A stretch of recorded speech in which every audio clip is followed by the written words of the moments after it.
Welcome and bear with me. In the future this will be more streamlined. But for now, bear with me. This should have been a short intro of what you could expect. But what a surprise. I went off the rails. Where do I start? For me, the first item to address is the following. How is it that we humans are so not the individual free-thinking species that we are told that we are? This is because our minds are being formed from the day we are born, and even before birth there are aspects that could already have a forming influence. You are born. Hooray and welcome to this world of seemingly endless possibilities, or so this is what we are being fed. Understand these concepts. Unlike almost any other species, we are being born after 9 months, which is very prematurely. Therefore we need the care, guidance, protection, love, etc. of our caretakers, CQ elders. For our first 10 plus years we are under the care of our elders. They are our first teachers, and as an infant you will grow up and believe everything we are being told. Just as an example, don't you remember the Tooth Fairy, Santa Claus, the Easter Bunny and so on? And if your parents happen to believe in a certain deity, then chances are you will also to come and behold that faith.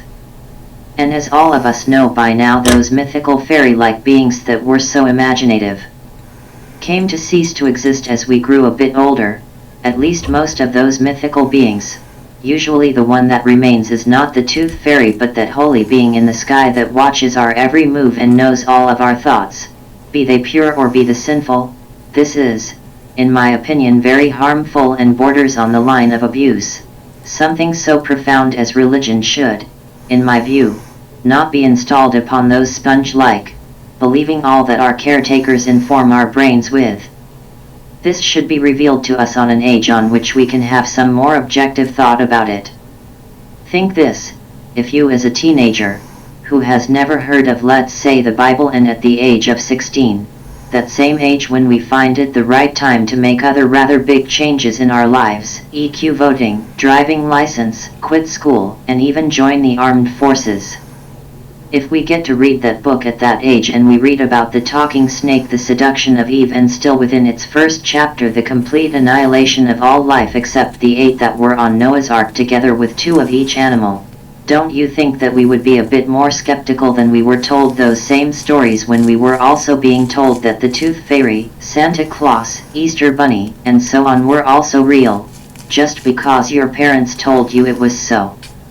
But at the age of 16 you might be a bit more critical of a thinker, and therefore the whole religion thing, which is such an enormous part of the way this world operates, would not have such an enormous impact on human history, present and future. Okay, back up a little bit. As a newborn you, in order to survive, will cling on and believe all you are being told by your elders. These are your first authority figures, and even though you do not know any better, it is their transfer of their worldview which will be the ground base for yours, until time for the real indoctrination for the masses. From the age of 4 to at least 16 we are under the influence of the educational system, and the teachers are going to be something like surrogate parents. Everything we are being taught by them in school we believe, because at those ages we have no capability of critical thinking. All that our brains think is that whatever these other adults are trying to teach us must be true. Otherwise our parents would not have had us put here in these classes. I can probably trim that intro way down, but for now that is what it is. Think about this. How much of an influence do you think the way we are being educated will have on the rest of our developing personalities, on the way we view the world, and most important on the idea that we have a free will in a free world? I think it is massive. The reason that we are not the free thinkers we think we are, or that we know we could have been, has to do with our educational system, and this is with what I wanted to start with, because the way we operate, the way our brain is pre-wired, so to say, comes from a very sinister place. Introducing the Prussian educational system.